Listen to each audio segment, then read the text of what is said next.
pada saat nasabah melakukan penarikan uang di atas 100 juta.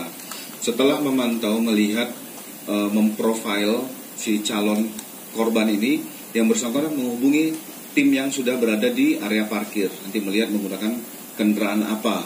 Nah, nanti setelah itu mereka secara bersama-sama untuk mencoba menebar paku ataupun mensiasati calon korban ini bahwa bannya kempes. Pada saat supir turun melihat ban sebelah kiri, tapi dari sisi kanan ini dilakukan pecah kaca ataupun mengambil barang yang ada di dalam kendaraan ataupun barang uang yang ada di dalam kendaraan. Nah, lebih kurang modusnya seperti itu dan pola-pola yang dilakukan hampir sama kalau dengan kasus pencurian dengan pemberatan dengan modus pecah ban.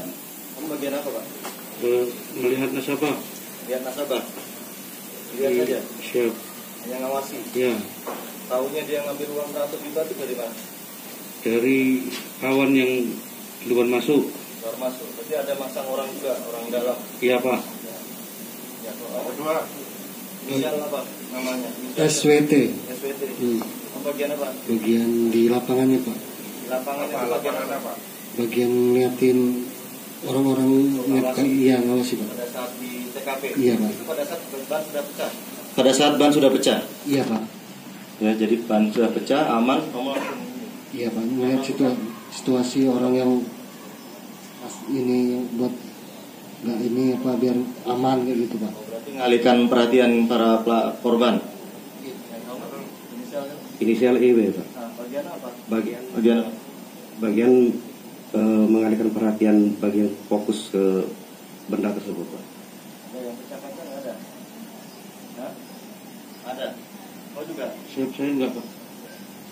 Ada inisial RAS 37 tahun, ada SDRI 35 tahun.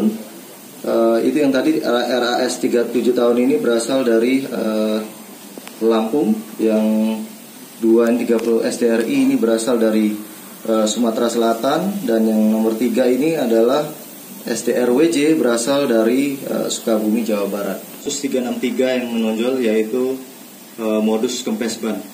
Jadi ini adalah gabungan, kami bergerak bersama dengan 3 atau 4 Polres lain, yaitu Polresta Malang Kota bersama jajaran Polres Tulungagung, Polresta Blitar dengan Polres Blitar Kabupaten. Kita mengamankan ada 8 tersangka, di mana dari 8 ini, dari 3 tersangka yang itu melakukan di lokus deliktinya atau lokasinya ada di wilayah Malang Kota.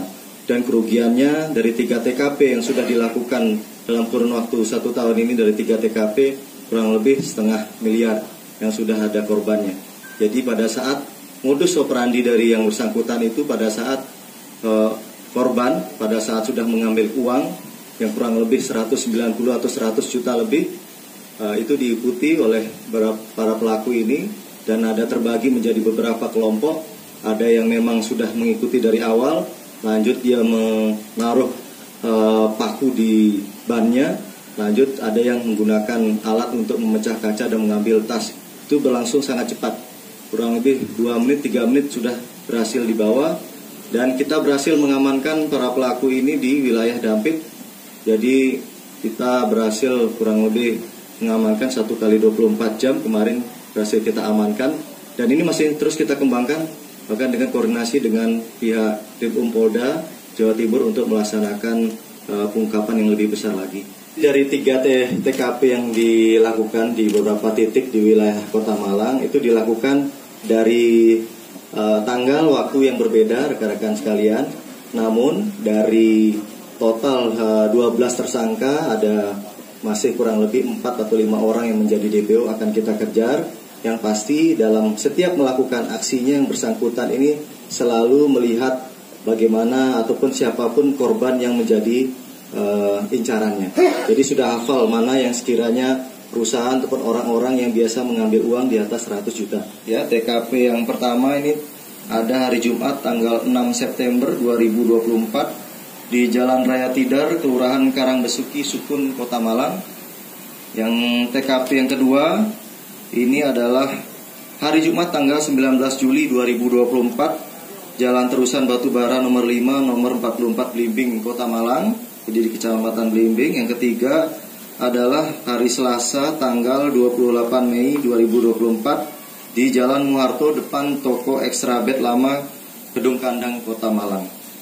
Nah, jadi adapun barang bukti yang kami amankan adalah 1 unit Honda Beat yang digunakan, adalah 1 unit motor Satria FU, yang ketiga ada 1 Honda Genio, yang keempat adalah Yamaha MX King, yang kelima motor Yamaha Xeon, yang keenam motor Yamaha Fiction, yang ketujuh 1 alat untuk melubangi ban, yang kedelapan 1 alat untuk memecah kaca, 1 senter, 1 topi yang digunakan, 6 unit helm, dan 7 pasang sepatu yang digunakan para pelaku. Jadi saat melakukan aksinya, para pelaku ini juga mencari satu tempat aman di wilayah Dampit, Kabupaten Malang. Dari hasil informasi penyelidikan kita bergerak cepat sesuai dengan arahan Bapak Kapolresta, wajib membuat wilayah Kota Malang ini aman, sehingga kita berhasil mengungkap dan pengembangannya berhasil menjadi ada 4 wilayah kabupaten yang tadi saya jelaskan. Jadi Malang Kota, Tulungagung Kabupaten, Blitar Kota, dan Blitar Kabupaten. Ya, ini mereka baru pertama kali dari 3 nih ya. Dari yang lain, yang dari wilayah tadi ada 5 orang yang lain juga sama. Ini kelompok yang pertama kali. Nah, ini saya sampaikan, pertama kali kita amankan dari berapa TKP, bahkan puluhan TKP yang ada di Jawa Timur dari beberapa wilayah tadi. Jadi ini merupakan ungkap kasus yang kemarin baru kita berhasil ungkap, baru kemarin ya. Dan saya sudah gelar perkarakan dan kita akan koordinasikan dengan pihak kejaksaan. Kami koordinasikan terkait dengan kelompok Palembang ini yang melakukan aksinya di wilayah Jawa Timur, khususnya Malang Kota. Berarti ada dugaan jaringan antar pulau, Dan? Ya, pasti ada. Yang pasti ada. Khusus yang di Jawa Timur ini yang tadi sampaikan, ada 12-13 orang kawanan mereka, dan 4 orang atau 5 orang yang masih DPO ini akan kita kejar dan kita akan kembangkan dan koordinasikan dengan Krimum Polda Jawa Timur.